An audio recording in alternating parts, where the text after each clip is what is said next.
Dear students, I am Naseem miss. आज हम English grammar सीखेंगे। किसी भी लैंग्वेज को बेहतर तरीके से सीखने के लिए हमें इसका ग्रामर जानना बेहद ज़रूरी है।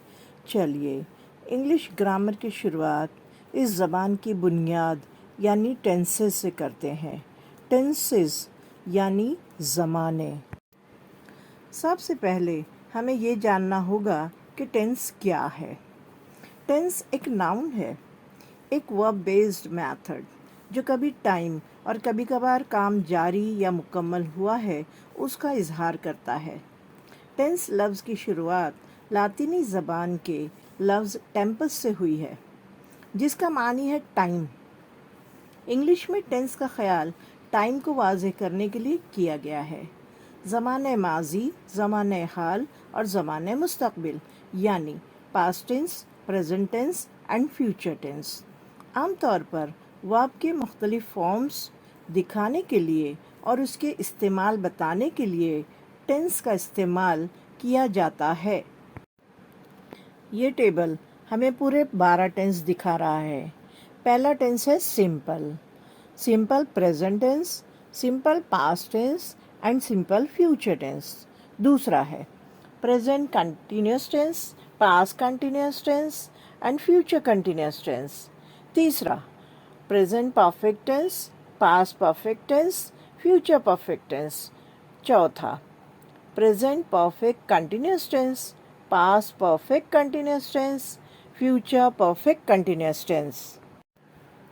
टेंस से सीखने से पहले हमें जुमले की बनावट और उसकी साख्त को समझना होगा।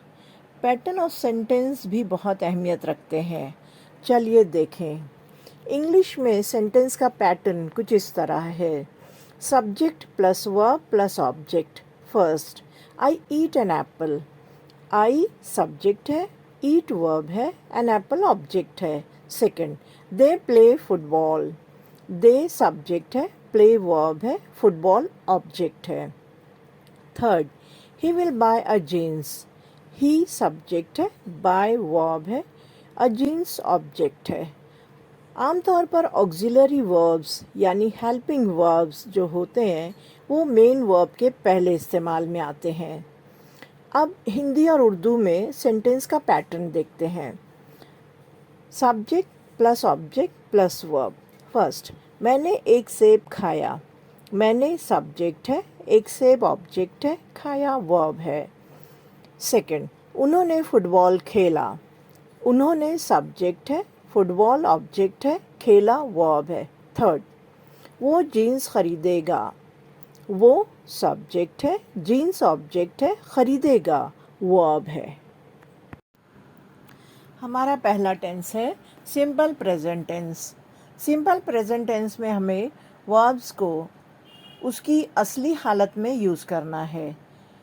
जहाँ ही शी इट होगा वहाँ मेन वर्ब में एस या ईएस का इजाफा होगा। इसमें ऑक्सिलरी वर्ब या हेल्पिंग वर्ब का इस्तेमाल नहीं होता है। Such as I work, we work, you work, they work, he, she, it works. See the examples. First, I love my country. Second, we study hard daily. Third, he eats twice a day. Fourth, she cooks delicious food. Fifth, Seema does her work.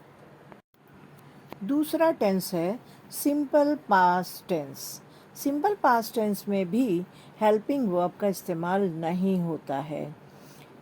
Main verb past tense में इस्तेमाल किया जाता है, यानी main verb ही हमें ज़माने का पता देता है।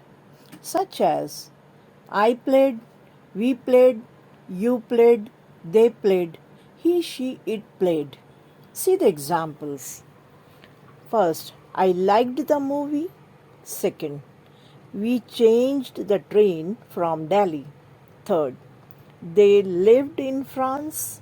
Fourth, he arrived late at station. Fifth, she learnt swimming. तीसरा टेंस है सिंपल फ्यूचर टेंस।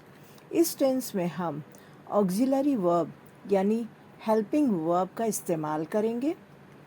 आई और वी के साथ विल या शैल और यू दे या ही शी इट के साथ विल का इस्तेमाल होगा।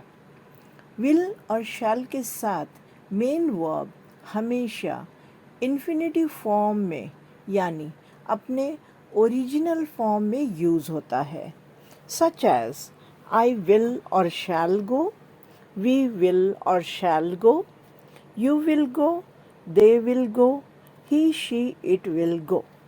See the examples. First, I will or shall decide for going. Second, we will or shall play with them.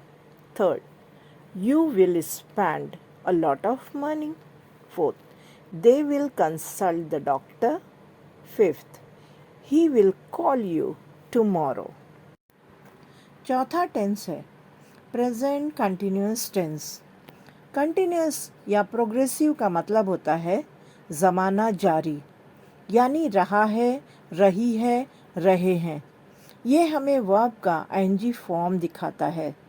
आई के साथ एम, यू वी दे के साथ आर और ही शी इट के साथ is as an auxiliary verb use होगा। Main verb ING form के साथ यूज़ होगा, such as I am reading, we are reading, you are reading, they are reading, he, she, it is reading. See the examples. First, I am carrying the heavy bag. Second, we are reading newspaper. Third, you are wearing your new suit. Fourth, they are playing cricket. Fifth, he is watching you. पांचवा tense है past continuous और progressive tense.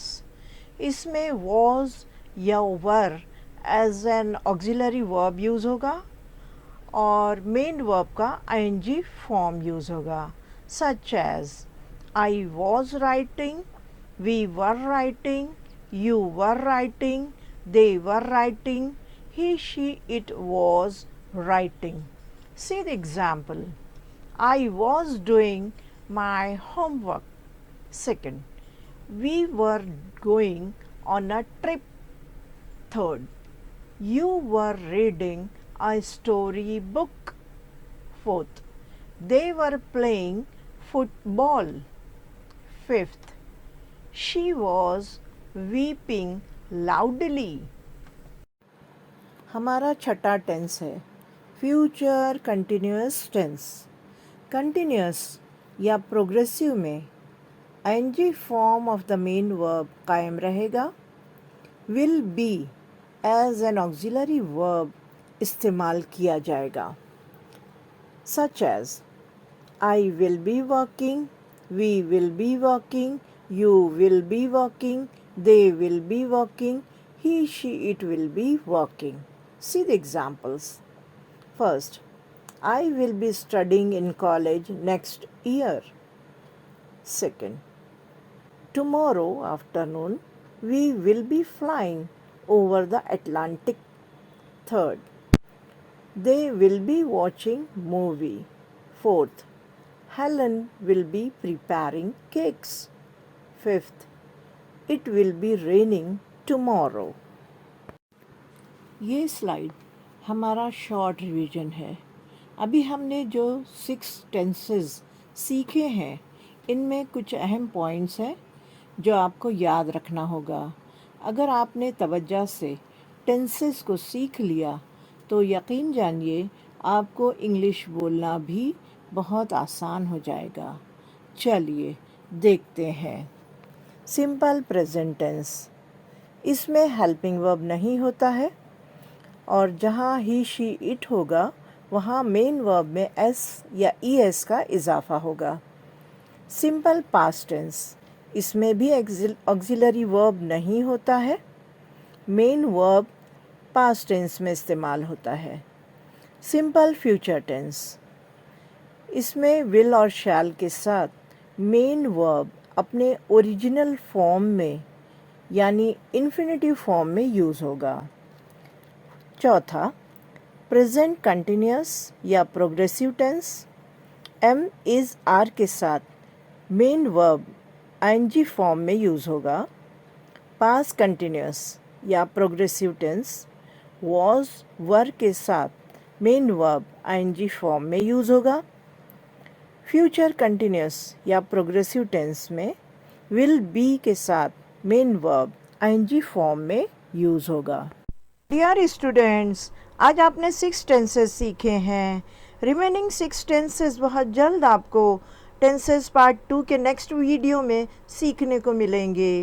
अगर आपके जहन में कोई doubt या सवालात हों तो कमेंट कीजिए, वीडियो को लाइक कीजिए, ज़्यादा से ज़्यादा शेयर कीजिए और चैनल को सब्सक्राइब कीजिए। साथ बने घंटी के बटन को भी क्लिक कीजिए ताकि आने वाली वीडियोस की नोटिफिकेशन आप तक जल्द अज जल्द पहुँचे। Thanks for watching.